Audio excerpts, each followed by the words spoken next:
Hey everyone, Daniel Kaiser here at E3 2016, bringing you the Unreal Engine Awards at E3 by GamesBeat. Joining me now, Chance Ivey from Epic Games, as well as Dean Takahashi and Giancarlo Valdez from GamesBeat to talk about the Unreal E3 Awards.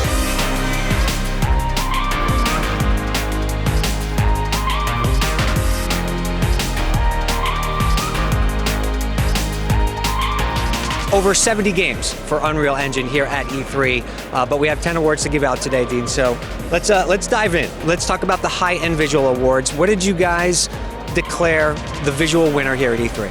So Eye Candy award goes to Abzu.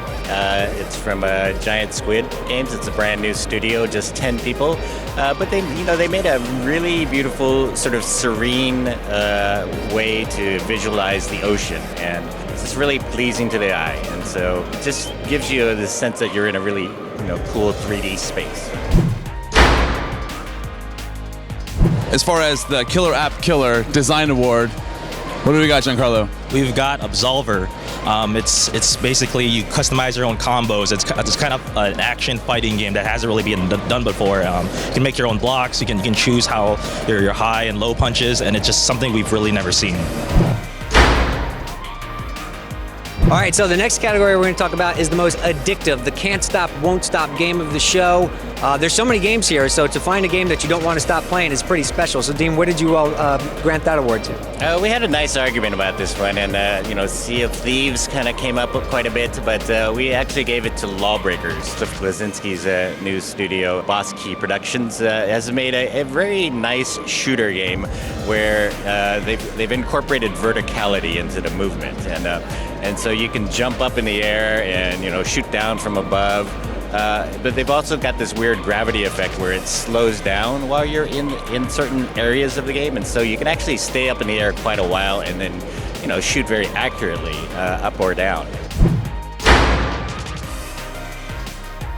Yeah, so next up we've got Shut Up and Take My Money Again, which is basically it's the audience saying, hey, we want more of this and more of this, and so for best established IP, what do we got? We've got Gears of War 4 by the Coalition, and the reason we chose it is because the Coalition is taking it to a super interesting direction by having Marcus Phoenix's son. It's carrying on the legacy of the past 3 games, but also trying to separate itself from the trilogy with brand new characters, brand new enemies, and it's just a really cool way to reinvigorate the franchise. So we come off of an established IP and we move to a new IP, an exciting time at E3 to always introduce new products to the world. So what did you all select as the best new IP here at E3? For new IP, we picked We Happy Few. A lot of people think it's got a BioShock vibe just because it's real creepy and kind of this stylized Art Deco world, but it's totally different. It's about like a post-World War II England that lost the war, the Allies lost the war, and the whole premise of people being on these drugs so they can forget about all the war atrocities they committed is really interesting. I think it lends itself really well to the game, which is all procedurally generated, so you never know what kind of dangers you're up against and how exactly you're going to fit into that strange society. You dreamt about it. I did. I actually had a dream about it the first night of E3 after that demo, so it was pretty amazing. It's time to move on to the next award. I believe it's the Buzz Award. What do we got? This is the one thing that everybody leaves the show thinking about. It's in the front of the mind. It's talking about. People are writing about it. What do we got? We got Sea of Thieves from Rare, and last year Rare showed a brief teaser of Sea of Thieves, and we weren't quite sure how it was going to play. But this year, it seems like it really got the ball rolling in terms of the Immersion gameplay and how you can run a ship and you can fight other players. And for us, the best moment was actually trying to repair a sinking ship because you're working with other people and you don't know like what to do next. And by the time you're in the water, that's it. You got to find another ship.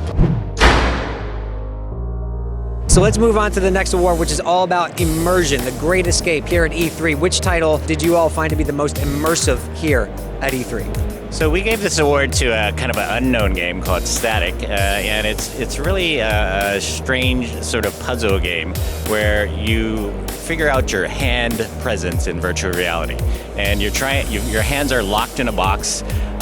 You can turn and twist some knobs, which is like sort of pushing buttons on the controller, and you're trying to get your hands out of this box, and they're stuck in there, they're locked, and it's just like makes you really feel like you just cannot escape this thing without getting the right sort of solution on your controller. So.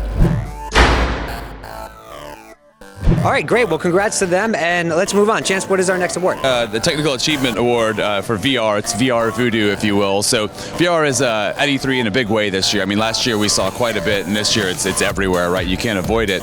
So what do we got for the Technical Achievement Award? For technical achievement, we picked raw data from Survios, and it's interesting because as a game, they're trying to do a first-person shooter in VR, and it's pretty hard. Everyone's trying to figure it out, and so they're using a combination of the HTC Vive's room scale technology along with teleportation to do this really cool, like first-person, almost like tower defense type of game where you can have like swords that block bullets. You can throw a gun in the air and catch it with your other hand. A lot of superpowers, a lot of robots. It's like a John Woo movie. Like you've got two separate hand controllers, and you can shoot this way or shoot that way at the same time, and you have to because enemies are coming at you from all directions. Yeah, it's pretty hectic, and it's definitely like I think the funnest I've ever had with a VR game. We have the Awesome Award. So which game do you feel had the best sense of presence to be able to deliver what we call a hardware mover here at the show? We gave that one to Raw Data, so it's second award, just because it's just the most overall fun I think that we've had here at the show. And it really fully exploits the HTC Vive and the ability to move around in the room. You're just taking advantage of the space that's around you. So it really just shows what the tech can do.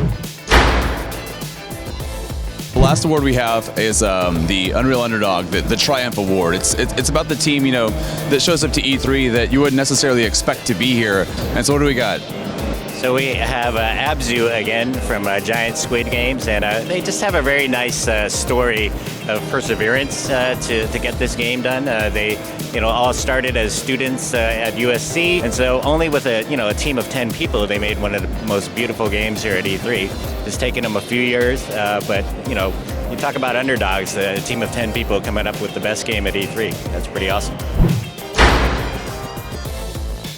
Congrats to them. Congrats to all of our winners who will be the proud recipients of GTX 1080s by our sponsor, NVIDIA. We appreciate that very much. For more on those games, you can head online to UnrealEngine.com. And of course, GamesBeat has continuing coverage of the awards and all things E3. Thank you all so much for joining us. Yes, thanks. We appreciate it very much. Congrats again to our winners. And for more on Unreal Engine, you can head online to UnrealEngine.com.